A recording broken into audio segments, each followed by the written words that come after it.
Another work week at the Woody is in the bank for Ohio State. That payback is a best Friday in football for the Austin Birm Show. That means Freaky Friday and bold predictions on the beat.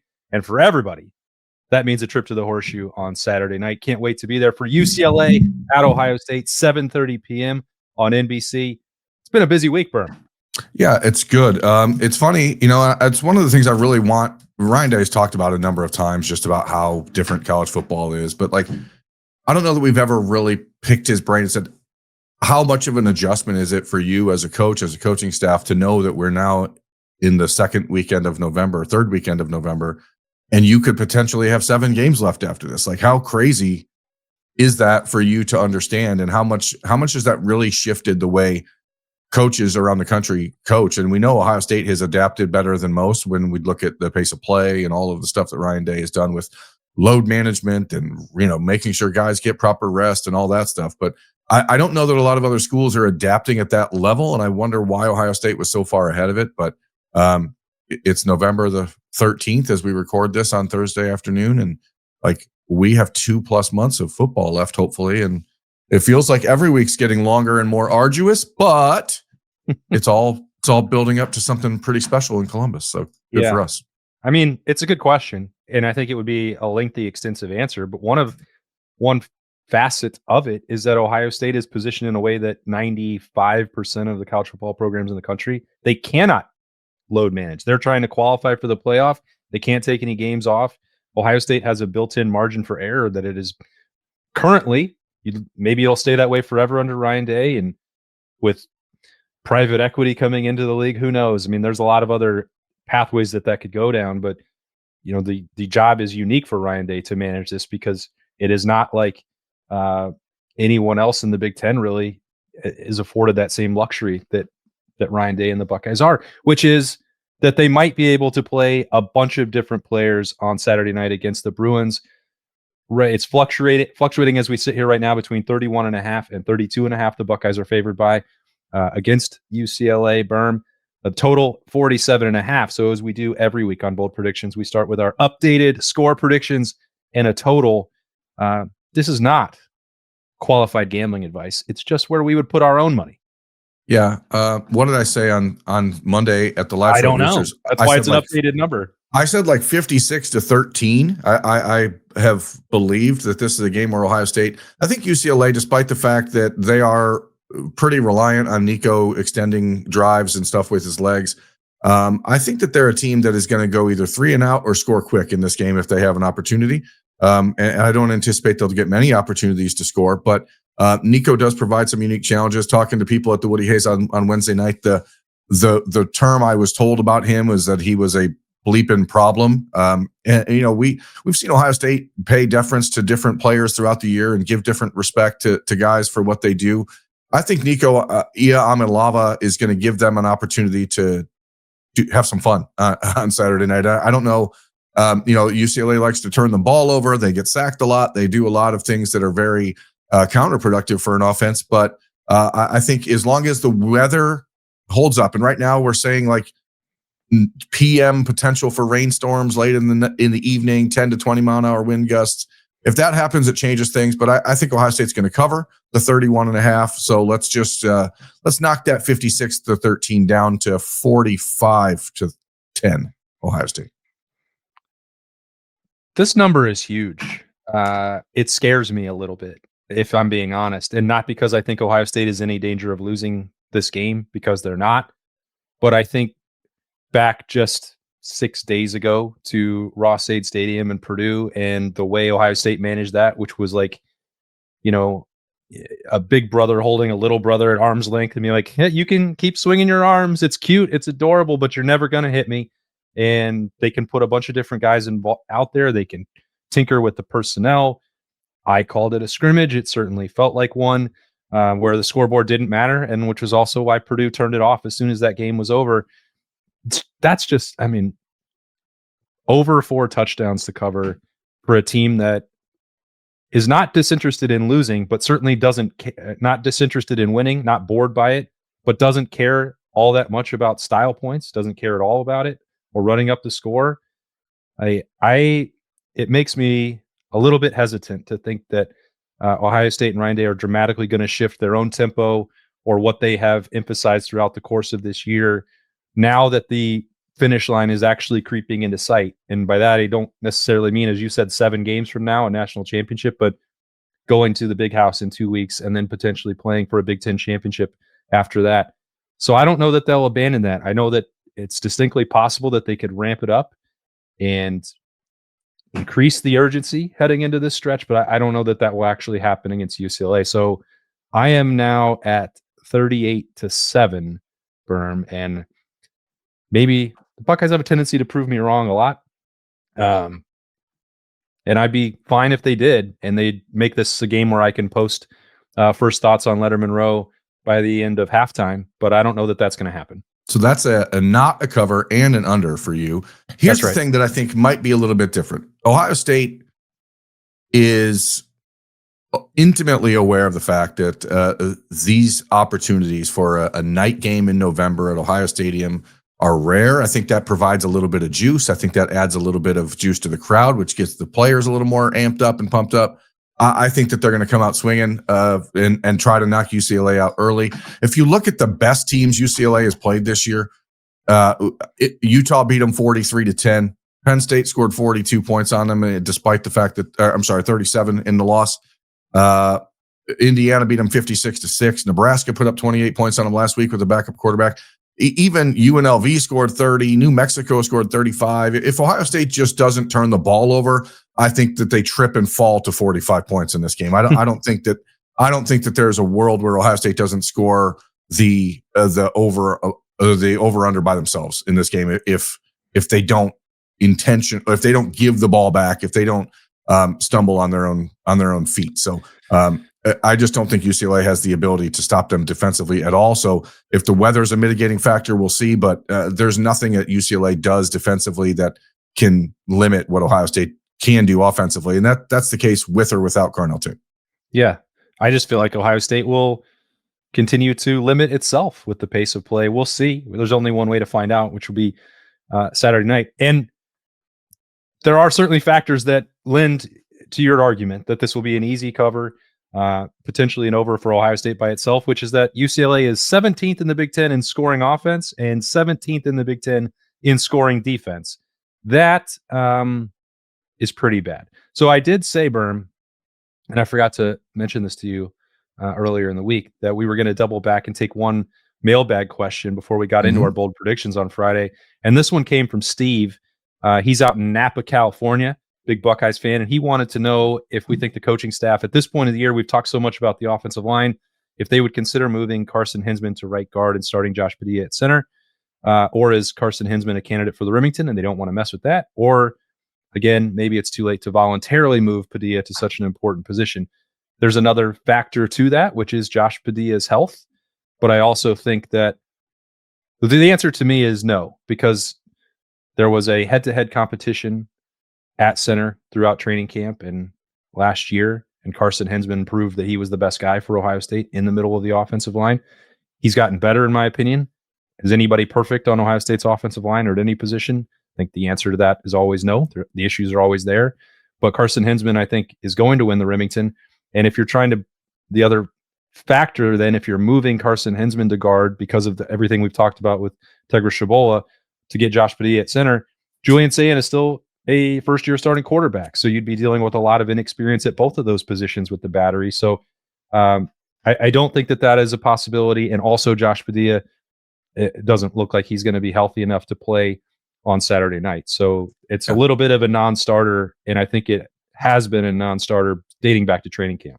Yeah, and that's not because it's not a potentially good idea. It's just Carson Hinsman is so much better than your other option at center right now, whether or not Josh Padilla was healthy or not. Carson Hinsman is an all Big Ten, All-American level center. He won a national championship for Ohio State in relief duty a year ago.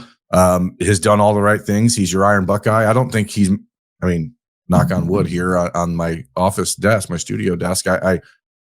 He hasn't committed a penalty this year. He hasn't been beaten that I can recall one time this year. So Carson Hinsman, I think the bigger question for him is if whether or not he can get on Dr. Pepper's Fanville, because that's what he wants. It's a great goal to have. And, if you're a social media user, you see every week, I hope on Saturday when the Buckeyes finish up their latest victory, Carson Hinsman and Luke Montgomery posting pictures trying to get Dr. Pepper's attention. I heard Dr. Pepper sent a gift basket. Okay. And I heard that the response to said gift basket was, "This is awesome. Can I get on Fanville?" So I think whether it's the Remington or maybe another national championship, I hope Dr. Pepper is listening and gives Carson Hinsman a chance to be on Fansville because he wants it pretty bad. He wants to drive his truck on there. He wants to be seen. And he's been seen in the middle of the Ohio State offensive line. There's no reason to move him at this point. It's not like last year where all the conversation for 3+ years around Donovan Jackson was maybe he could play tackle, maybe he could play tackle. And then you're forced to put him at tackle and he excels and he comes into a first-round pick. Like, this is not the same situation. This is a guy that's excelling at center and is not – it's not a position where I think you can experiment at this point in the season if you're Ohio State, one way or the other.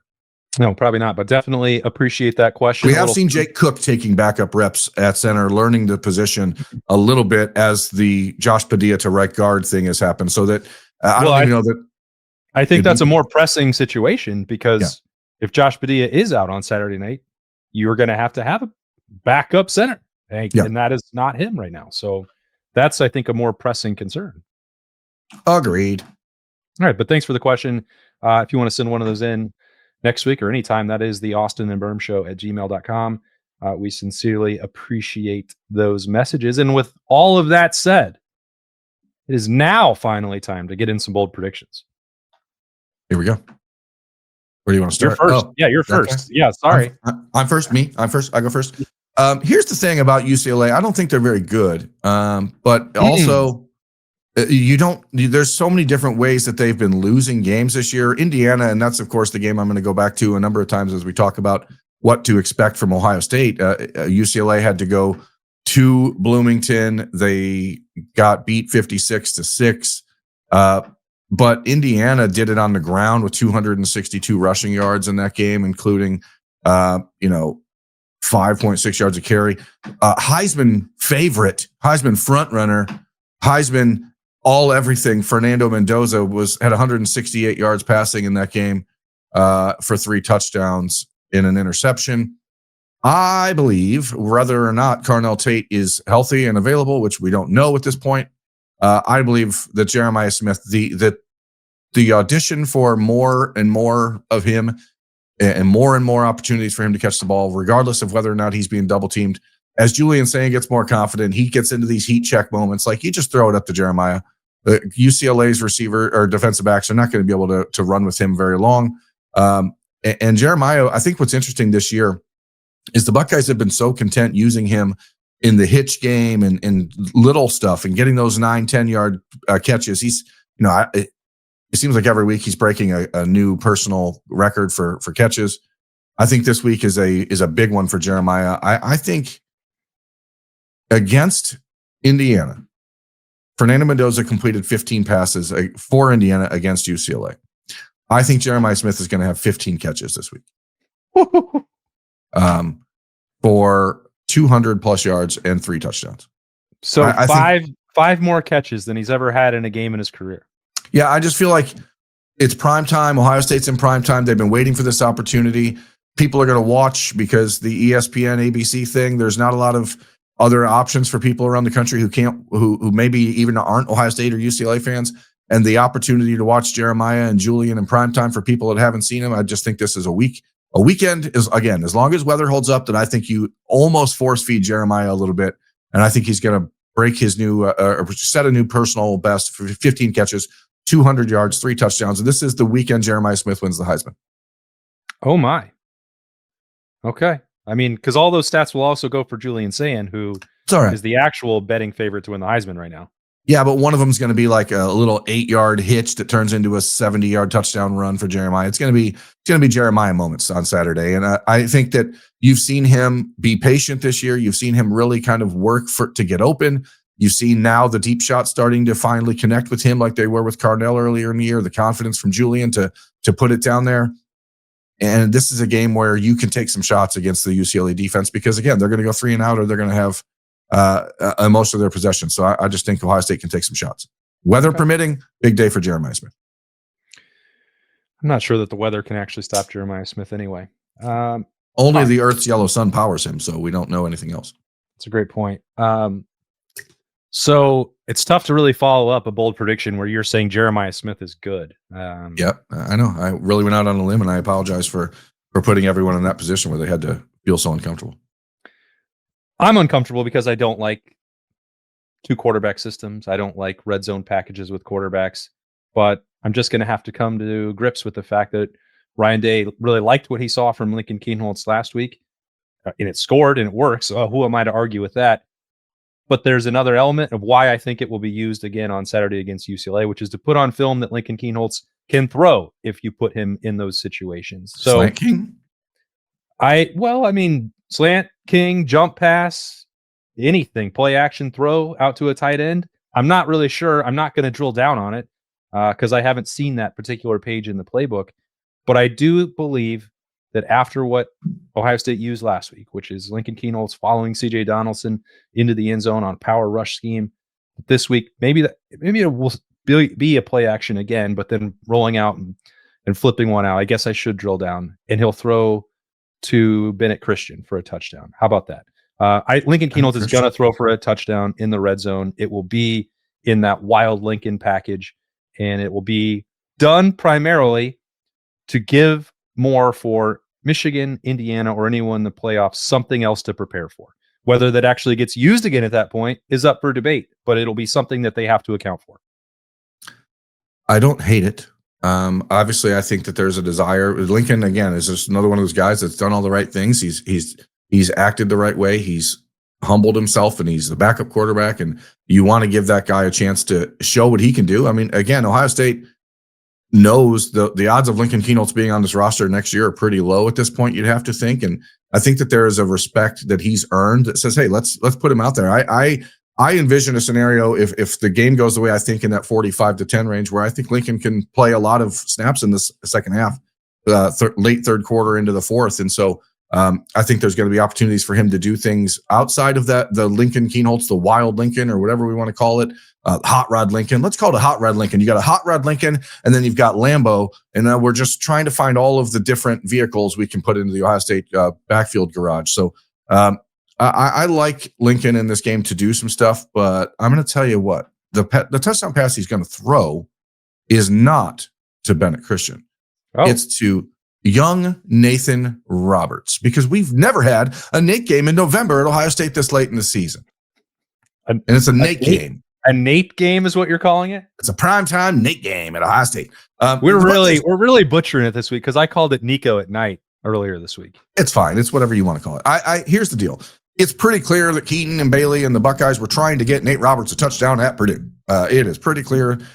It almost, ironically, seemed like they were more interested in getting him into the end zone than they were Max Clare, despite the fact that Max had a lot of people counting on him. But they did throw it to Max one time, then it should have been a touchdown. That was like maybe the worst throw of the day for Julian, including the interception he threw. It was the most painful to me. Yeah, it was wide open. Here's the deal. Folks. Straight up. This is not going to be a fullback rushing touchdown for Nate Roberts. This is a play action pass in the red zone to Nate Roberts catching his first touchdown. And this is why. We've talked about it before. When there are recruits in the building that Ohio State is trying to put the finishing touches on, they do things in a different way. And no team in the country has 5 different tight ends with a touchdown this year. Ohio State is one of 3 teams, as we talked about earlier this week, that has 4 tight end touchdowns this year, 4 tight ends who've scored a touchdown. This is the weekend where a true freshman tight end becomes the 5th touchdown scoring guy at the position, while Brock Williams, the number 1 target at tight end in the class of 2027, is in town for Ohio State. He's going to commit in the next 3 weeks to Ohio State or Georgia or Texas.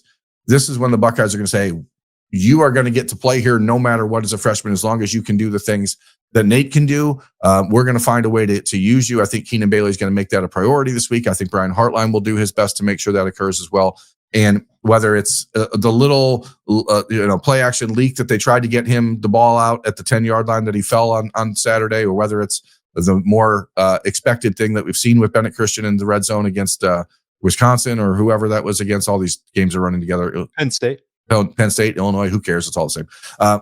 Like this is a Nate Roberts weekend for Ohio State. He's going to score twice, actually. That's what I'm going to say. He's going to score twice. One of them is going to be a running play. This is an evolving bold B. Oh my! He's going to get in the end zone. He's going to do different things. Give me Nate Roberts in the end zone. I can't just like settle with taking an easy win. So I have to parlay it with something insane. Well, it's not even an easy win, which is my point to you all the time. He has not scored a touchdown in college. He's been given a lot of opportunities to do so. And we've talked about him more than any fifth string tight end in the history of the Ohio State football program over the last week or 2 weeks, given the red zone concerns. But I mean, by all means, double down with your same game parlay. Do it. It's Nate. Primetime night game in Ohio Stadium, baby. Woo! All right, the other dominant topic of conversation for Ohio State, of course, continues to be at right guard. I don't want to belabor it too much, but I wanted to make it a point that as we sit here right now, don't expect Josh Padilla to play. I mentioned that earlier with the question about Carson Hinsman at center. That means that if this rotation is real, and Ryan Day said it publicly on Tuesday, he expects it to continue, and whether that is because competition is still open for the starting job, or if it's just a benefit to Tegra Shabola to come to the sideline for a couple drives, or some combination of both, fine.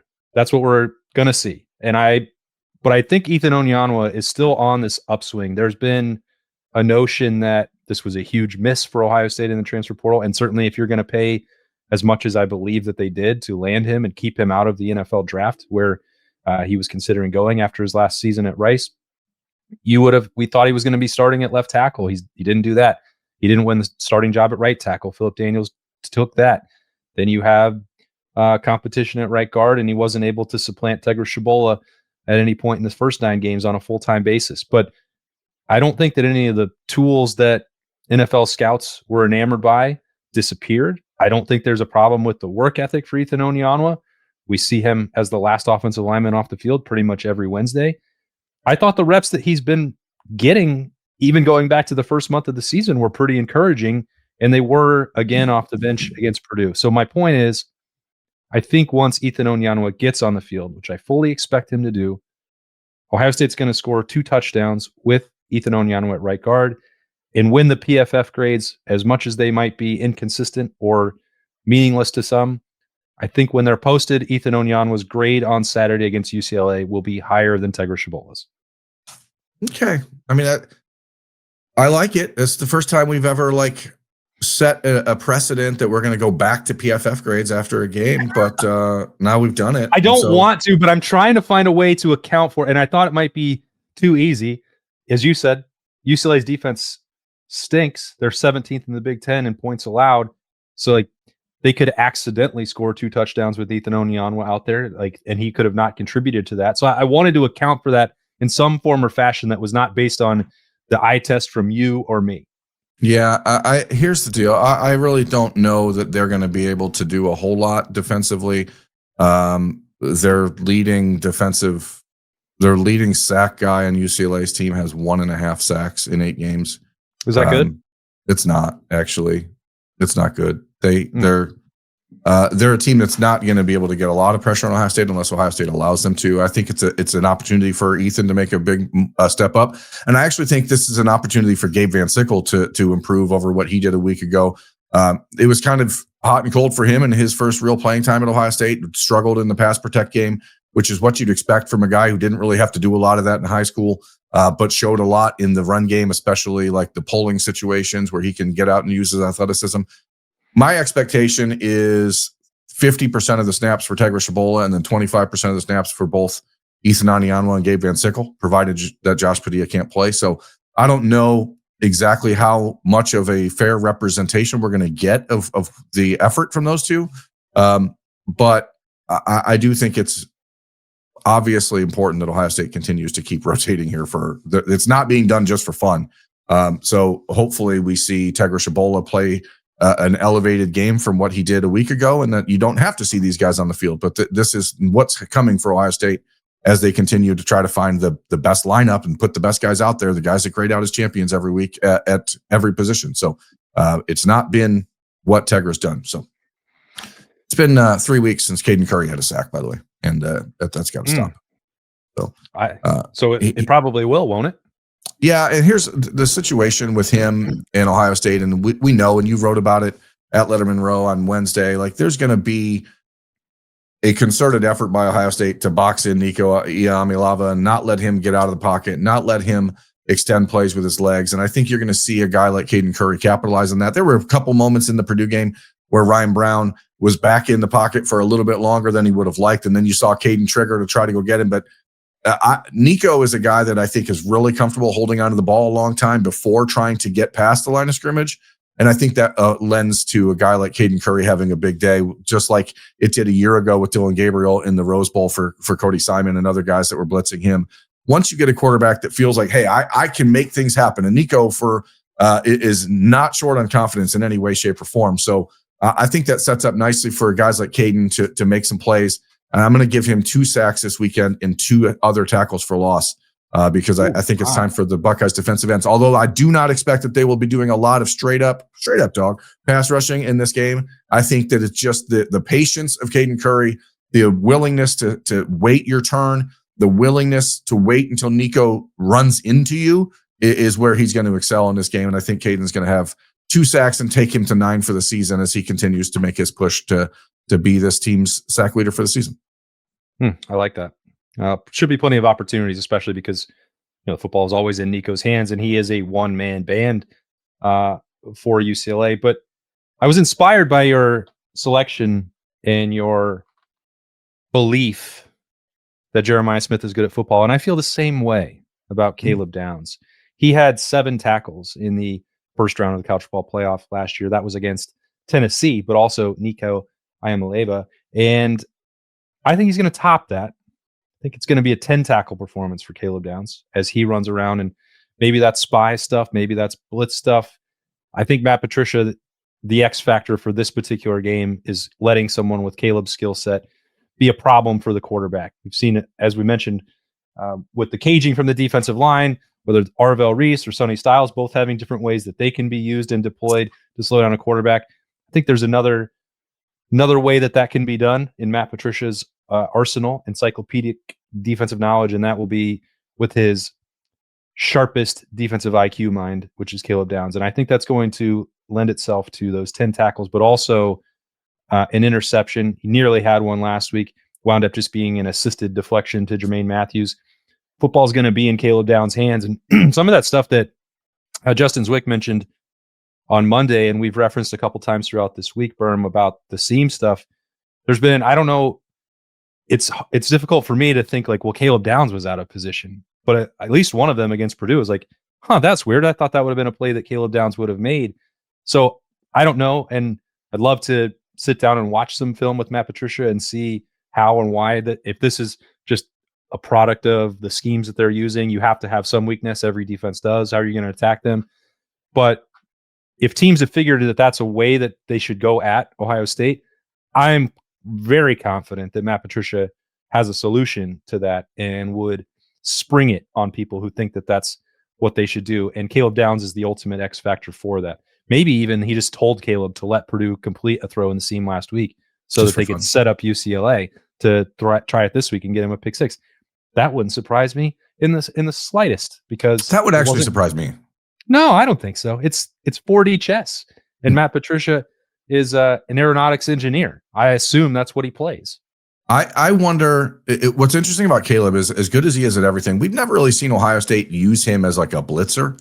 And I think that's because if you use him as a blitzer, you take him out of the rest of the play and you don't allow him to set up everyone else the way that he does so expertly. So I think there's a chance that we could see him do some things this week. Nico, they're going to put a spy on him, and you can spy with a lot of different guys. So, last week it was Riley Pettijohn and Arvell and other guys. I think you can do that with Caleb, because Caleb to me is like Cody Simon-esque in his intelligence on the field and the way that Cody basically eliminated Nico from the game last year was just by being in the middle and waiting. Nico is not a guy that is going to be entirely comfortable throwing the ball over the middle of the field. So you can just plop your best player right down in the line of sight and wait. And I think Caleb is in a position to do some big things this weekend. But I want to see him blitz. I want to see him make sacks and force fumbles. I just think he needs those things for people to stop thinking that he's like a game manager on defense, because he's obviously the most important piece in the program for Ohio State. You know what's funny is I was thinking that Ohio State like load managed Arvell last week, but like he played 32 snaps and the starters on defense only played 37. So yeah, I mean, it was just the first drive. And then I think maybe even the first or second snap of the second drive before they put him out there. It's like, all right, that's enough. It's time to put Arvell in the game. Yeah, but then he was, like I said on Monday, he was on punt coverage for some reason this past week. So like he's like, I have to get out there and play. I think the best thing about Arvell is that he doesn't want to be the top pick in the NFL draft, and he doesn't want people to talk about it. But like now he's just that guy. He doesn't want to be the top pick in the draft. I mean, I don't think he wants to. I think if Arvell Reese had his druthers, he would just finish his career at Ohio State and then immediately be put on an NFL team and have no conversation about it. It doesn't matter. Like, let the NFL just decide, okay, you're going here, and then he'll just go there and play football. And that's what this defense is so fun. You just have guys like him and Caleb and Sonny that are just like, they just want to play football. And it's kind of insane to think that this year's defense is not just better than last year's defense, but more superstar heavy. And like every week, a different guy emerges as a superstar in waiting. And now you've got all three levels, and even on the outside with Davison and Jermaine, like you've got so much talent here that a guy like Caleb Downs can sometimes fly under the radar. It's insane. It's remarkable. It's crazy. It's bonkers. It's also why Ohio State is 9-0 with the nation's top-ranked defense. Heading into game number 10 on Saturday night in the Horseshoe. It will start at actually it's going to kick off at 7:36. So plan accordingly for that NBC Nico at night banger. Very much. I have another bold prediction. Okay. UCLA, of their 9 games this year, 5 of them have been under 3 hours and 20 minutes long. Oh, no. Don't this game's going to be over by 10:30. Birm, why did you do that? I just want to put it out there. Do you like to talk about no hitters while they're in progress too? Yeah, because I don't believe jinxes are real. You should be a little stitious.